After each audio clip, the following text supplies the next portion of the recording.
अस्सलाम वालेकुम। आज हम डिस्कस कर रहे हैं rest and motion, relative motion and types of motion.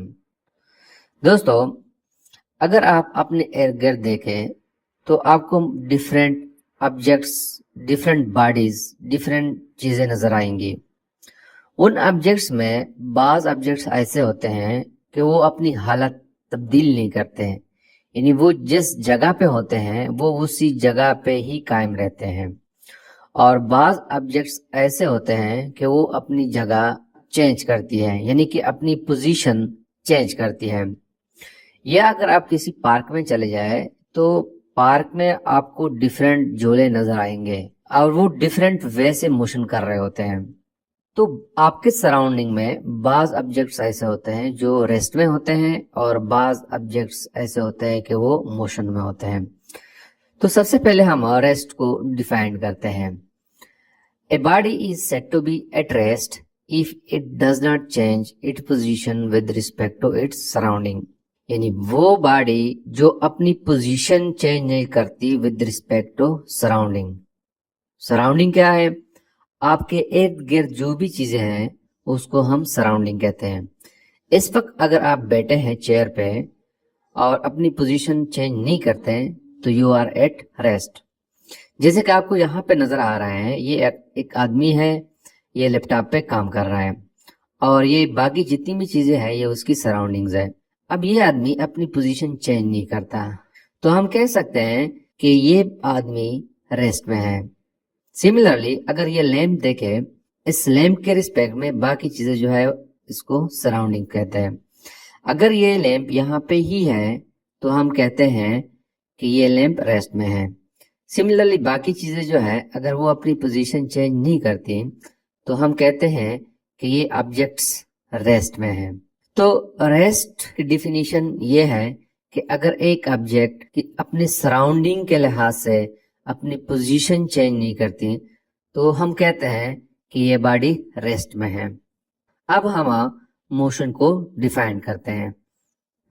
Motion को हम यूं डिफाइन करते हैं कि a body is said to be in motion if it changes its position with respect to its surrounding। अगर कोई बॉडी है, कोई ऑब्जेक्ट है, वो अपने सराउंडिंग के रिस्पेक्ट में अपना पोजीशन चेंज कर रहा है तो फिर हम कहते हैं कि ये बॉडी मोशन में है। जैसे कि आपको नजर आ रहा है, ये एक आदमी है जो कि रनिंग कर रहा है। पहले वो इस पोजीशन में है, यानी वो यहाँ पे है। आफ्टर सम टाइम वो अपनी जगह चेंज करता है, तब्दील करता है, वो यहाँ पे पहुंच जाता है और फिर कुछ वक्त के बाद वो अपनी पोजीशन चेंज करता है, यहाँ पे पहुंच जाता है।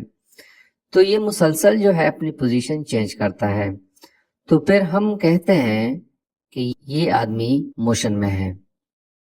अब आते हैं रिलेटिव मोशन की तरफ। बाज़ औक़ात ऐसा होता है कि एक ऑब्जेक्ट एक ऑब्जर्वर यानी एक आदमी के रिस्पेक्ट में वो रेस्ट में होता है, लेकिन जब एक दूसरा ऑब्जर्वर या दूसरा आदमी उसको देखता है तो उस आदमी के रिस्पेक्ट में वो ऑब्जेक्ट मोशन में होता है। तो हम कह सकते हैं कि एट द सेम टाइम एक बॉडी रेस्ट में भी हो सकती है एक ऑब्जर्वर के लिहाज से, और वही बॉडी दूसरे ऑब्जर्वर के लिहाज से मोशन में हो सकती है। तो इसको हम ये एक्सप्लेन कर सकते हैं कि द स्टेट ऑफ रेस्ट और motion of a body is relative.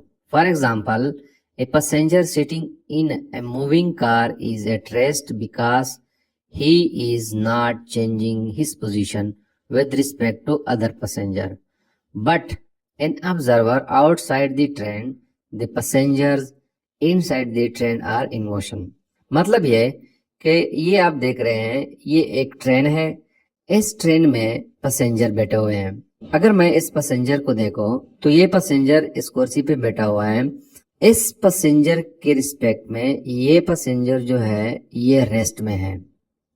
Similarly ये पैसेंजर जो है, ये जो बच्ची कुर्सी पे बैठी हुई है, ये भी रेस्ट में है इसके लिहाज से और इन दोनों के लिहाज से भी। तो ये एक दूसरे के रिस्पेक्ट में जितनी भी पैसेंजर इनसाइड बैठे हुए हैं वो रेस्ट में है, उसकी वेलोसिटी 0 है, इसलिए कि वो अपनी पोजीशन चेंज नहीं करती। लेकिन अगर एक दूसरा ऑब्जर्वर है यानी आदमी है, वो इस ट्रेन से बाहर है, यानी अगर ये बंदा इन लोगों को देखे तो इसके रिस्पेक्ट में ये जितनी भी पैसेंजर्स है ये मोशन में है। इनसाइड जितनी भी पैसेंजर है वो एक दूसरे के लिहाज से वो रेस्ट में है। लेकिन अगर बाहर कोई आदमी इन पैसेंजर्स को देखता है तो इसके रिस्पेक्ट में ये जितनी भी पैसेंजर्स है ये मोशन में है। तो हम कह सकते हैं कि motion and rest are not absolute quantities but are relative. अब आते हैं टाइप्स ऑफ मोशन की तरफ। दोस्तों, जब हम अपने इर्द गिर्द देखते हैं तो हमें डिफरेंट टाइप के मोशंस नजर आते हैं। जैसे कि मैंने पहले बताया, जब हम किसी पार्क में जाते हैं और डिफरेंट टाइप्स ऑफ स्विंग्स यानी झूले हम देखते हैं, वो डिफरेंट वे से मोशन करती है। तो मोशन को 3 कैटेगरीज यानी 3 टाइप्स में डिवाइड किया गया है। एक को कहते हैं translatory motion, second type of motion जो है उसको रोटेटरी मोशन कहते हैं, and third one is called vibratory motion. अब हम इन तीनों टाइप्स को वन बाय वन डिस्कस करते हैं। सबसे पहले हम डिफाइन करते हैं translatory motion. Translatory motion is that type of motion in which every particle of the body moves parallel to each other along any path, straight or curved, is called translatory motion. Translatory motion वो motion होती है जिसमें body के हर particle अगर move कर रहे हैं तो वो पैरेलल उसकी मोशन होती है। लेट्स सपोज अगर ये एक बॉडी है, ये बॉडी पार्टिकल से मिलकर बनी है। अब अगर ये इस तरह की मोशन कर रही है कि ये तमाम पार्टिकल्स डाउनवर्ड स्ट्रेट लाइन में मोशन कर रही है, तो फिर हम कहते हैं कि ये मोशन जो है ये ट्रांसलेटरी मोशन है। अगर सबकी मोशन जो है वो पैरेलल टू ईच अदर हो, then such type of motion is called translatory motion. अब ट्रांसलेटरी मोशन को मेन 3 टाइप्स में डिवाइड किया गया है। एक को हम कहते हैं रेक्टिलिनियर मोशन, दूसरे को हम कहते हैं curvilinear motion, and third one is called random motion. ये तीनों जो है ट्रांसलेटरी मोशंस के टाइप्स हैं। तो हम पहले इन 3 टाइप्स को डिस्कस करते हैं। Rectilinear motion. रेक्टिलिनियर मोशन को हम यू डिफाइन करते हैं कि the motion of a body in a straight line is called rectilinear motion, यानी वो मोशन किसी ऑब्जेक्ट की जो स्ट्रेट लाइन सीधी लाइन में मोशन कर रही हो। फॉर एग्जांपल, ये सेब का दरख्त है, इससे जो सेब गिरते हैं वो डायरेक्टली नीचे आते हैं और उसकी मोशन स्ट्रेट होती है। यानी अगर फल यहाँ से गिर रहे हैं तो उसकी पाथ जो है वो यो स्ट्रेट होगी। Then such type of motion is called rectilinear motion. दूसरी एग्जांपल यह है कि अगर हम इस रॉकेट को देखें तो ये ऊपर की तरफ स्ट्रेट लाइन में मोशन करता है। Such type of motion is called rectilinear motion. दूसरी टाइप जो है वो कर्वीलिनियर मोशन है। उसको हम ये डिफाइन करते हैं कि the motion of a body in A curve path is called curvilinear motion.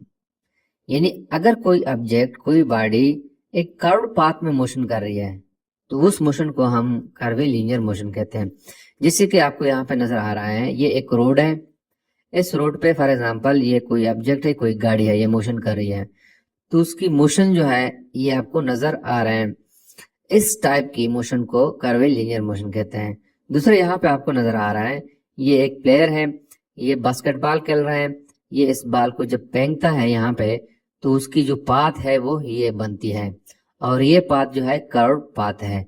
इस कर्व पाथ पे ऑब्जेक्ट की जो मोशन है उस मोशन को कर्वीलिनियर मोशन कहते हैं। तीसरी टाइप ऑफ ट्रांसलेटरी मोशन जो है वो रैंडम मोशन है। The motion of a body in irregular path is called random motion. यानी वो पाथ जो जिग-जैग हो, जो स्ट्रेट ना हो, इर्रेगुलर ना हो, उसको हम रैंडम मोशन कहते हैं। जिससे कि आपको यहाँ पे नजर आ रहा है, कोई भी ऑब्जेक्ट अगर इस पाथ को फॉलो करता है तो फिर उसकी मोशन को हम रैंडम मोशन कहते हैं। और ये एग्जाम्पल है गैस के मॉलिक्यूल्स की। अगर हम गैस के मॉलिक्यूल्स को देखें तो उसकी मोशन डिफरेंट डायरेक्शन में होती है। जैसे कि यहाँ पे आपको नजर आ रहा है, हर एक मॉलिक्यूल रैंडम पाथ को फॉलो करता है। Such type of motion is called random motion. Second type of motion जो है उसको हम कहते हैं रोटेटरी मोशन। रोटेटरी मोशन की डिफिनेशन हम कुछ यूं करते हैं कि the motion in which every point of the body moves around a fix point और axis is called rotatory motion. वो मोशन जिसमें एक ऑब्जेक्ट की हर एक पॉइंट एक खास पॉइंट के इर्द गिर्द घूमती है, या इस पॉइंट को हम एक्सेस कहते हैं, उसके इर्द गिर्द मूव करती है, उस मोशन को हम रोटेटरी मोशन कहते हैं। जैसे कि आपको ये नजर आ रहा है, ये एक टॉप है और ये एक फिक्स पॉइंट है, यानी या इस एक्सिस के अराउंड ये टॉप यो मूव कर रहा है। इसकी मोशन को हम रोटेटरी मोशन कहते हैं।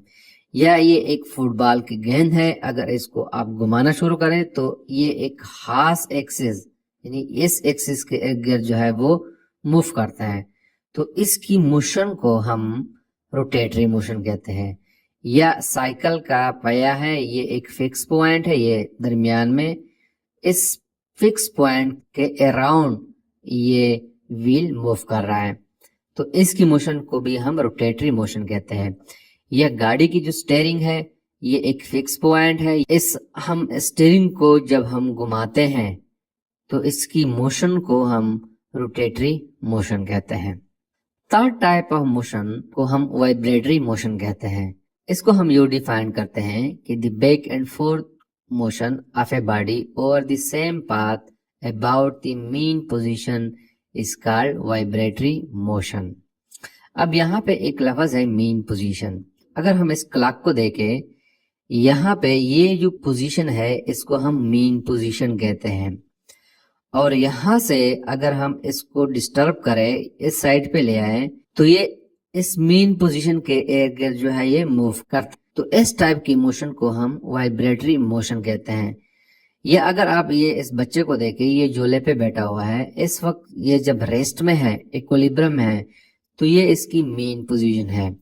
जैसे ही हम इस पे फोर्स अप्लाई करते हैं किसी भी एक डायरेक्शन में, तो ये मूव करेगा बैक एंड फोर्थ, इस साइड पे और इस साइड पे, तो इस किस्म की मोशन को हम वाइब्रेटरी मोशन कहते हैं।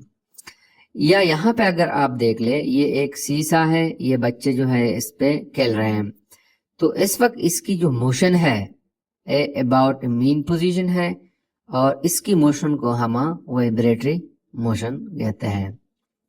तो this is something about the rest motion, relative motion and types of motion. Thank you.